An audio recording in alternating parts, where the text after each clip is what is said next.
Бекмамат Осмонов атындагы Жалал-Абад мамлекеттик университетинин Жалал-Абад колледжи англис тили адистиги боюнча АТЭК-19 тайпасынын студенти мен Хурсанова Ойсанам. Саламатсызбы? Кыргыз тили жана адабият сабагы боюнча окутуучу Исраилова Нускайым Абдыганиевна. Кыргыз адабият сабагынан аралыктан окутуу убагында алган маалыматтарыбызды бышыктоо үчүн кайтарым байланыш. Сабактын темасы Кеңеш Жусуповдун өмүр чыгармачылыгы, ыр сабындагы өмүр эссеси. Кеңеш Жусупов 1937 жылы 14 апрелде Кыргызстандын Нарын облусундагы Нарын районуна караштуу Эчкибаш айылында туулган. Кеңеш Жусупов кара сөзчү гана эмес, тарыхый темадагы изилдөөлөрдү, очерк публицистикаларды жазып, кыргыз адабиятында өз ордун татыктуу ээлеген. Анын чыгармачылыгында Алык Осмоновдун акындык тагдыры тууралуу ыр сабындагы өмүр деген эссесинин мааниси өзгөчө. Чыгарма дароо эле жаңылык катары кабыл алынды. Анткени анда окурман ык алып калган, тез өзгөрүп турган окуялар да, биринен бири куушуп келген сюжет да жок эле. Анда акындын күндөлүкү ырлары, алкул тууралуу бирөөлөрдүн эскерүүлөрү, архивдеги саргарган барактар, жазуучунун жеке сезим туюмдары аралаш келип, акыры бир адамдын алкул акындын ыр сабында калган өмүр жолун, сүйүүсүн, достугун, адабиятка мамилесин, чыгармачылык кайгысын, ооруу менен кармашкан оор күндөрүн айтып берүү максаты коюлат. Буга чейин чыгармачыл адамдар тууралуу чыгармалар жазылган менен мындай жеке кайгыны, жеке тагдырды эссе формасында ачып берген эмес эле. 1975 жылы бул чыгарма Кыргызстан Ленин комсомолу сыйлыгына татыктуу болгон. Мындай сыйлык ыйгарылган жаш автор дароо адабий чөйрөдө таанымал болуп калчу. Чыгарма бири-бири менен тыгыз байланышпаган сейт, бирок алардын баарында өзөктүү тема бар.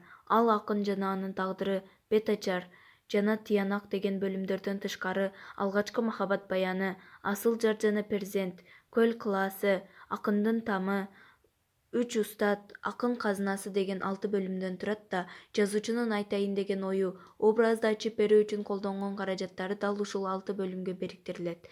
Жалпысынан бул бөлүмдөр логикалык ыраттуулукта алкулдун өмүр жашын кубалап жүрүп отурат. Жаштык кези, сүйүү жылдары, жар жана перзент күтүүсү, ыр жазуудагы жана жашоодогу тамы, ысык көлдүн таасири, устаттары, өлүмү, акын калтырган мурастары. Жанр тууралуу ар түрдүү пикирлер. Жазуучулар, адабиятчылар бул чыгарманын жанрын ар түрдүү баалашты.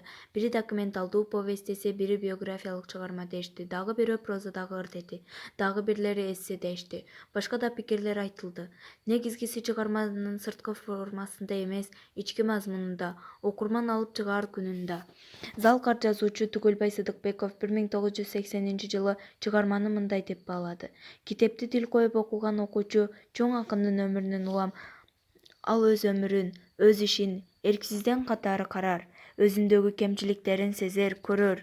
Ал кандай кесиптеги киши болсо да өз ишин ардактап калар, өзүндөгү кай бир осолдугу, кенебестиги, жалкоолугу, не кишилерге карай болгон кай бир орунсуз жоруктарын моюнга алар, ойлонор, уялар, чыйралар.